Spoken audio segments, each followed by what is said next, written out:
Welcome to part 3 of our 2023 South Korea, Japan, Pan-Asia tour recap videos. This is more gaming stuff that I saw around Tokyo this time.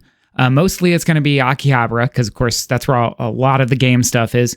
So I wanted to get a couple of just general Tokyo sightings and a couple things from Shibuya out of the way up here at the front, and then right into all the Akihabara stuff. So here comes a couple quick random things.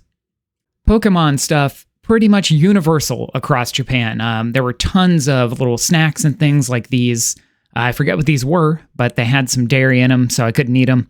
At the airport, we saw these Tokyo Banana Pikachu things that look sort of like banana-flavored Twinkies, but with Pikachu on them, and several different kinds of Pokemon baked goods. These two specific ones were at Don Quixote. I forget exactly where, but we spotted a couple more video game-themed gashapon. This one's cool. It's like an actual handheld video game that you get from a gashapon. I thought that was neat. And then a Silent Hill Messy Eater bunny. I forget what that bunny's about, but it was neat. Saw this on the subway a couple of times. It's just one of the videos from like the Nintendo Pikmin YouTube channel or from the Pikmin homepage. It's basically just a little commercial for Pikmin 4, but it's still neat to see video game stuff advertised on public transportation. I still get a kick out of that. Halfway up Tokyo Tower, they had a cross-promotion pop-up space kind of event going on with Persona 3 Reload. I think it's the remake of Persona 3 that is just about to come out in Japan. They had this little shop area set up with some character goods, and one of the cafes on the observation level had a couple different drink options that you could buy. It was neat to see. Sure wish it was for a game or a series that I cared about myself. There wasn't much to see over at Disney Sea. We spent about a day at the park. About the only thing that stood out to me was the Tower of Terror really looks like a Castlevania castle. That's all. We caught up with our friends and spent a little bit of time in an afternoon over in Shibuya. Caught a couple sights like this Buff Diglett sticker that somebody had put on a lamppost. In the Loft department store, we spotted these Pac-Man Timex watches. They were about $125, I think. It was neat that the second hand is the ghosts chasing Pac-Man around. Upstairs in the art section, they had some Akira Toriyama Dragon Quest prints. We saw a Pop Mart vinyl figure of the aliens from Toy Story playing DDR. We found a Can-Do dollar store and a very stinky Tetris bath bomb. And the one video game product in Japan that I didn't want to buy, Kirby-themed baby wipes. Didn't pick those up, even for $1. Oh yeah, we made a quick stop in Harajuku, and about the only gaming thing that I had time to catch was this big Capcom capsule lab. Basically just another Gashapon center. Didn't have a whole lot of Capcom-related theming, a couple Street Fighter characters here and there, but that was it. Otherwise, it was just another Gashapon center, which is not a bad thing, but I was hoping for more Capcom stuff. Meanwhile, we didn't get a chance to get over to the actual Capcom store, which was disappointing. I didn't even remember until well after we were out of the area. And on to Akihabara. We hit so many places so quickly here. I did get back for a second day for a couple other spots, so all that pictures and video are all kind of rammed together. Here's just a quick spin around this street corner that we were on. I'm pretty sure every single one of these buildings I'd like to go into, but we got so little time. So anyways, here we go into the retro stuff. All of these shops were intense going into, but this was the first one, Trader. And I said in the video that I'm recording right here, I can't even, it would take like a week to go through all of these games. So all I could do is just hit record on my phone and just pan across. I didn't do us any favors by not doing this very smoothly, though, and doing it vertically.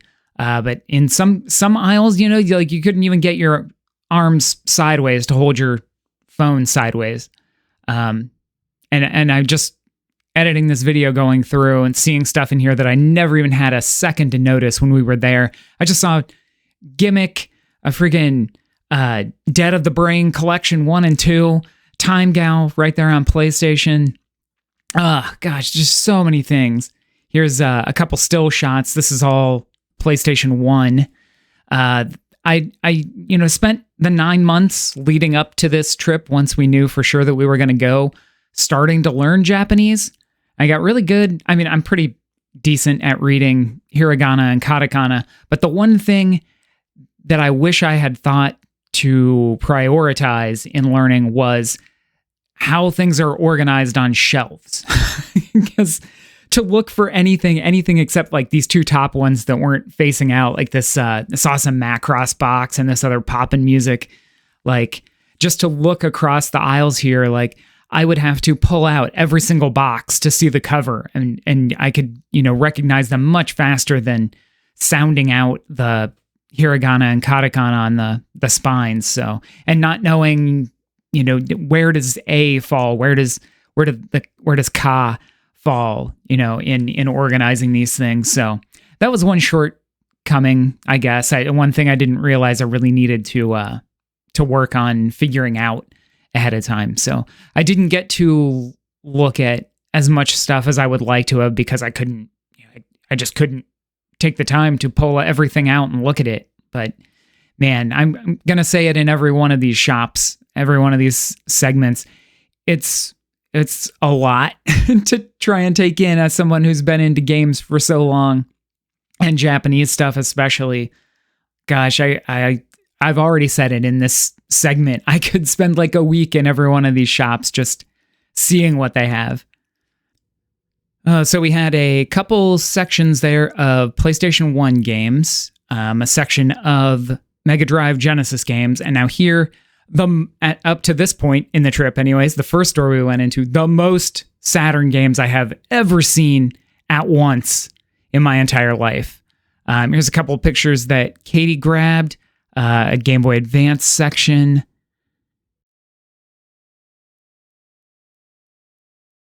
Some loose original Game Boy cartridges. That Bonk's Adventure. Man, I should have bought that. Whatever that Kirby game was, should have bought that. And then photographic proof that I bought stuff. There's me checking out here at Trader. Just slightly farther down the street was the next shop, Retro Game Camp. This one is, I think it's been described as tiny but mighty. It's a very tiny little storefront. And the main entrance here is just, you can see like floor to ceiling loose carts, a lot of loose stuff down here on the first floor. Here's a close-up of just one section that Katie took a picture of some of the carts.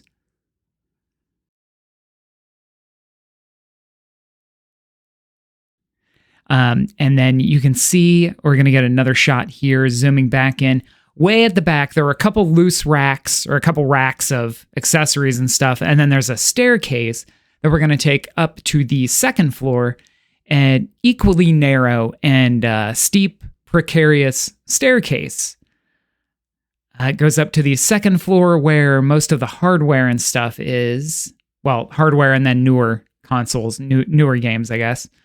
And starts off with a banger, this big NEC or PC Engine section. It's so great to see. Just walk into a section of PC engines and core graphics. And this was a very tight fit and very few racks. Like you didn't have a lot of Pac-Man cross-section areas to like back up for somebody else to squeeze through. So just beautiful. GameCube. I can't even pick stuff out, even watching this back right now. So tight in there. It's so packed, man. Spice Orange. Hey, there's my Pocket Station that I bought that I didn't know that I was going to buy yet. Oh, 3DO. Awesome. I loved how much 3DO stuff there was for Japan. And then now we're precariously going back down the steps. I did not get to film or take many pictures up on the upper floor. That was so great. All the posters and everything. Like, I just want to stop and look at all that stuff.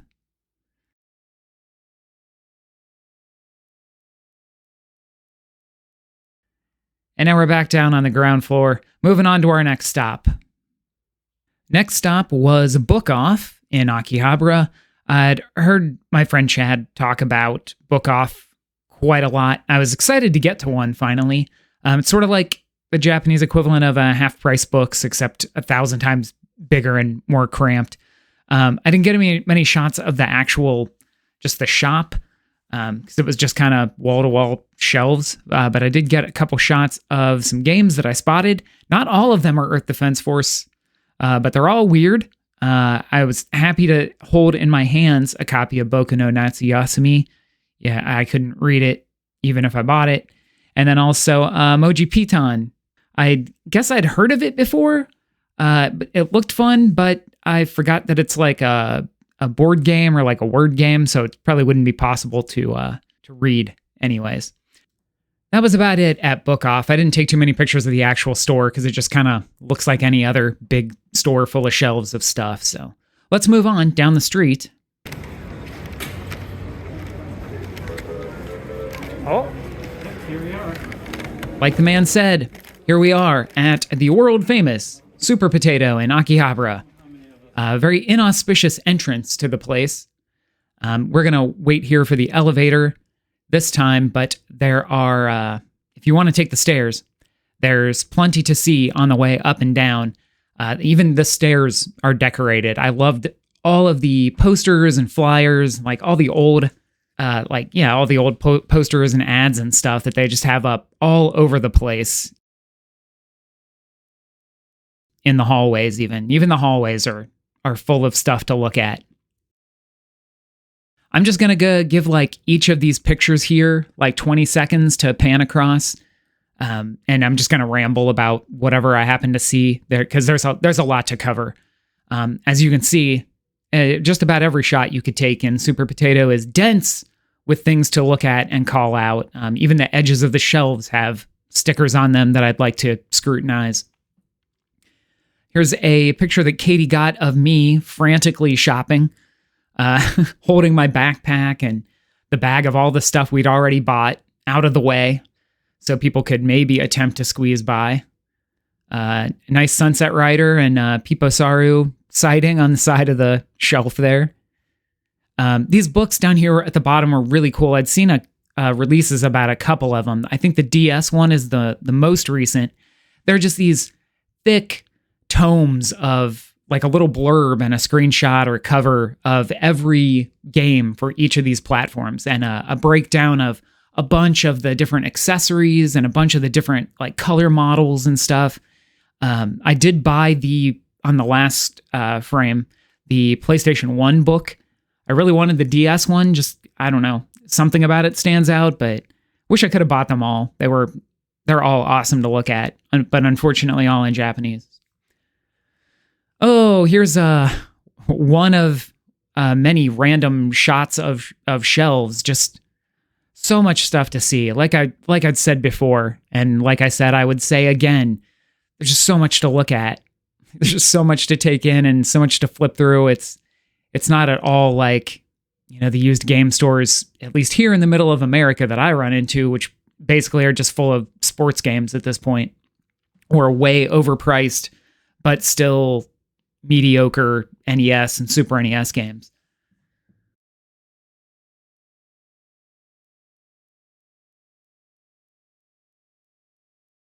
Even like these pictures, like the screenshots on the wall, I think are just that. Like they printed out screenshots and taped them to the wall. Like it's totally something I would do to decorate a place. Like, I love all of these games. Let's just put them all on the wall. Oh, and of course, we'll see more of that soon, but plenty of Dragon Quest merch. Some of the coolest stuff was that stuff on the walls or at the top of the shelves. There's a lot of things labeled not for sale that are just cool to see. We'll see some more of those too. Hey, dude, out of the way. We're all trying to look. Just kidding. It's super tight in there. Like you can't not be in somebody's way no matter where you are. Like I said, lots of Dragon Quest merch. The post-it notes with like the map look to them, those were really awesome. I don't think you can see here the one Dragon Quest toy that I picked up. It's a little pullback car, but it's a blue slime. I don't have a lot of affection for many of the Dragon Quest characters, so I thought I'd go with just something that was a blue slime. Yeah, I don't see them down there. Those are pins, little enamel figures. Hey, there's what I'm talking about, the 3DO section. I have not seen this many 3DO games in one spot ever. I don't think. Maybe not since 1993 when it was actually a thing. Thinking about it now, I didn't pick up any, but I probably should have, because there are a couple of these titles that I know don't work so well in emulation. And it actually, down there at the bottom, would have been cool to have a copy of Montana Jones. Just saying.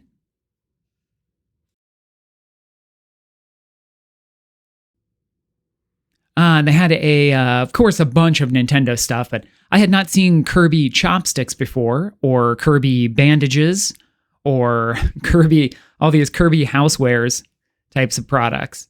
I didn't buy any, but you know what? Now looking at these go by, I really wish I had. Good. Yes, that's what I was looking for. It's what I came to Japan for. DDR Mario. Those N64 carts are kind of hard to look at there. Kind of hard to look through. They're just a barcode on the end. Don't actually have a whole lot to say about this section, huh? Super Famicom stuff. I guess a lot of the prices are not forward-facing here. Oh, there we go. 10,000, 38,000.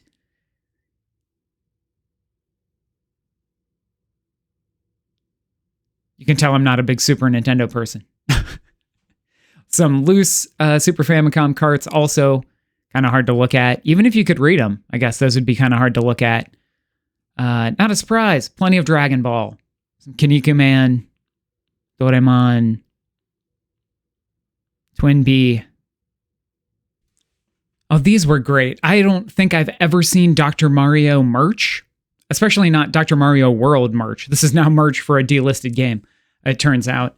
I went back and forth on it for a while. I did come back and buy these little virus plushies. They were just too great. The Nintendo store, I totally missed that section when we were there, but they had Mario erasers that you could like pick and choose and fill up a little bottle. So Super Potato had this assortment of Pikmin ones, which I guess probably came from the Nintendo store. Maybe that was last season's fill a little bottle thing. I don't know. Some of the other not for sale stuff. This awesome original Mario Brothers slide puzzle looks so cool. And the original box next to it, I guess. Also, a lot of dust. Turns out. I didn't look that closely when we were there. More dust. Some more not-for-sale stuff. Original Famicom boxes. Well sun-faded. Those, gosh, I can't imagine how long those have been sitting around. Also, I can't imagine how bad they smell. A Famicom disc cleaning kit, I think, or Famicom, not disc, but a Famicom system cleaning kit, not for sale.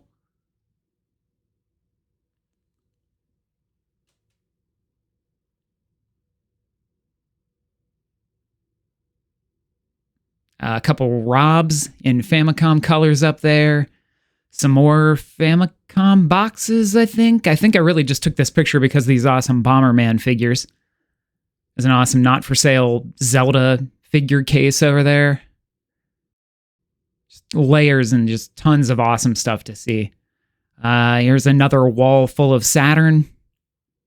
Can't quite make out any of the prices on things, though, to call them out. But again, just great to see that many Saturn games.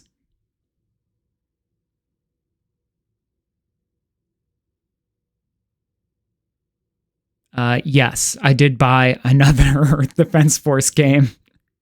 Turns out EDF3 is also EDF 2017. So we have this one in English, and now we have it in Japanese. I like to take pictures of games that I own, apparently. Hermie Hopperhead is one of the oldest import games that I own, and it was cool to see it on a shelf still, another copy of it. I can confirm there 2 copies exist in this world. That's all. Some Bravely Default stickers, just cuz.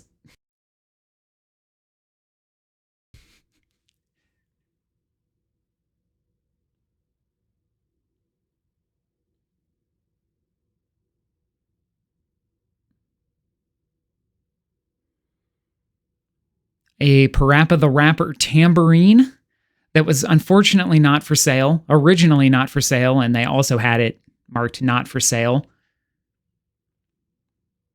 But I sure wish I could have paid someone $60 for that.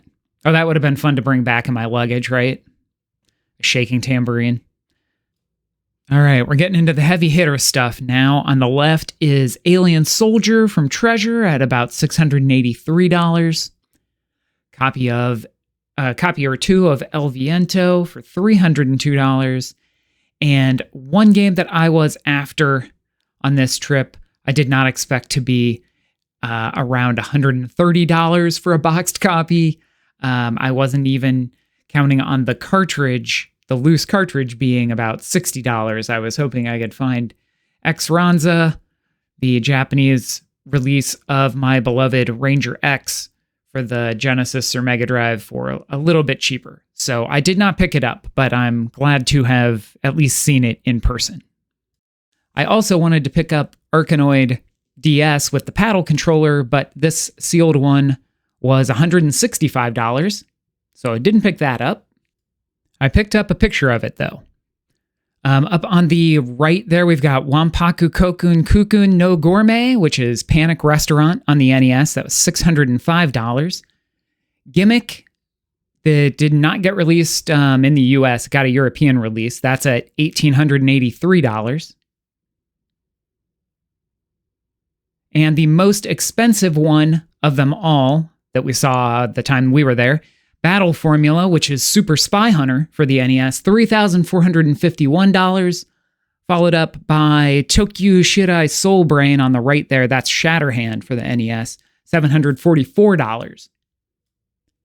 I had an awesome case of Game & Watch and other LCD handhelds, but what really caught my eye here was this Discoon, which is priced here at about $2,262 US.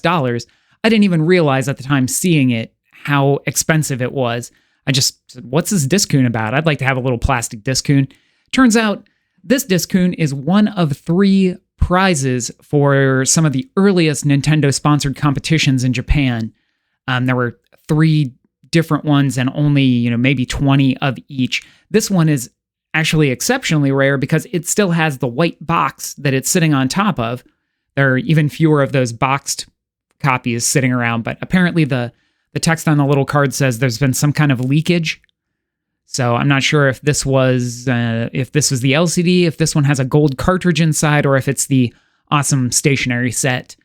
Check the description. I'll put in a link to more about that because there's a whole history behind that little Discoon there. And then more photographic proof from Katie that I did buy things at Super Potato. This was day 1 or day 2, I forget which one.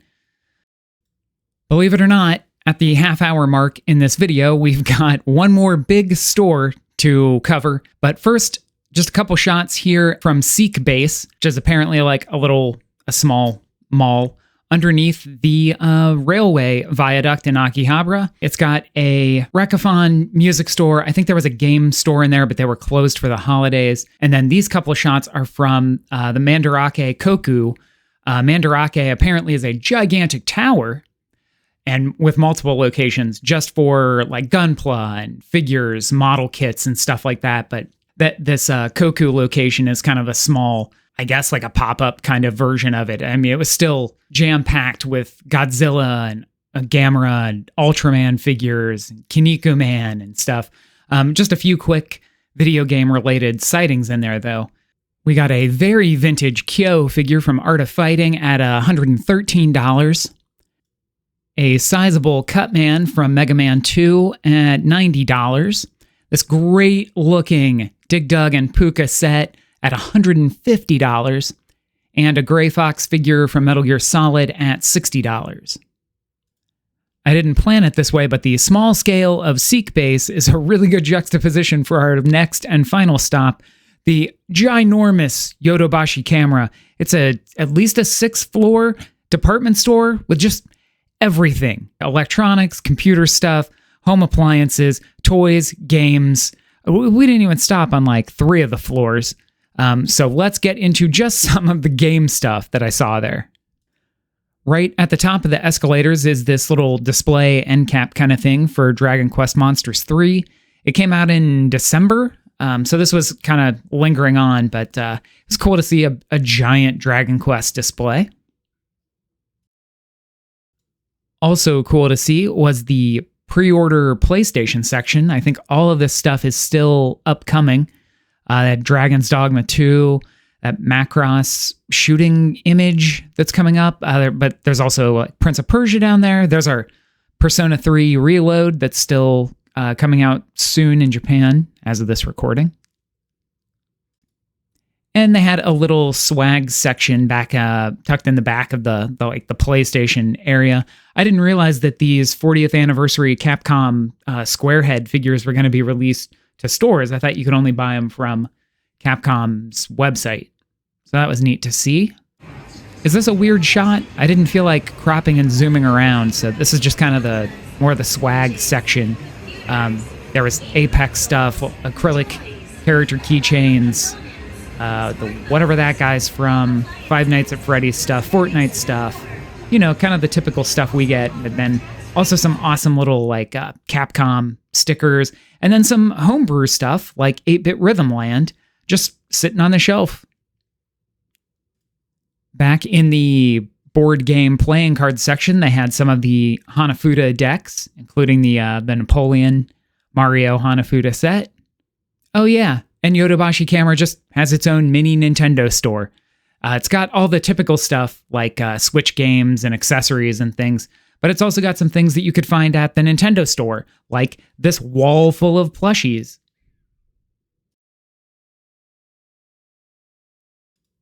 And another wall full of just Kirby plushies. Anybody need an amiibo? There were even more around the other side. This is the most amiibos I think I've seen in a store since 15 or something like that. Wild.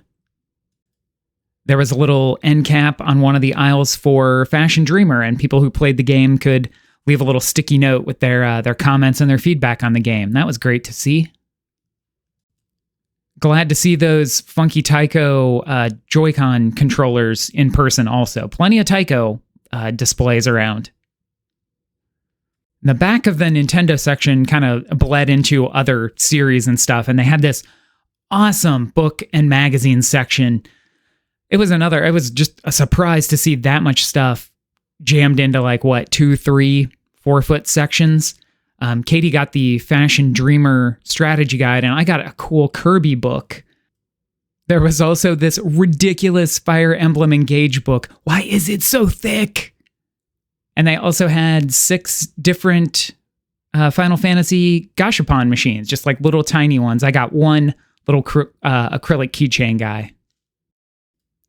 So, oh my gosh, I think that does it. I think that covers all of the video game stuff that I saw between Korea, Osaka, Kyoto, Tokyo, Akihabara, Shibuya, Harajuku, all over the place. And I would still say that was less than 1% of everything that's out there, just in the greater Tokyo area. I could not believe at the end of this trip, or every step of the way on this trip, just how dense all of these areas are. I mean, it makes perfect sense for how old they are and how built up and expanded on top of each other they are, but just looking at, news posts and other people's YouTube videos, like even 4K walkthrough videos of Japan and places, it just doesn't hit until you're really there and surrounded by, especially by all the game stuff, like just how dense it is and how much time I would love to spend just picking up everything and looking at, what's underneath this game and what's in the back of this shelf. I really hope someday I get to go back for a significant amount of time just to look and, take better pictures and videos than what I've got here. But I'm happy that I was able to put all this together. And I thank you, anybody who watched all the way through all 3 of these parts. I can't believe how long it went. Thank you, and see you in the next thing.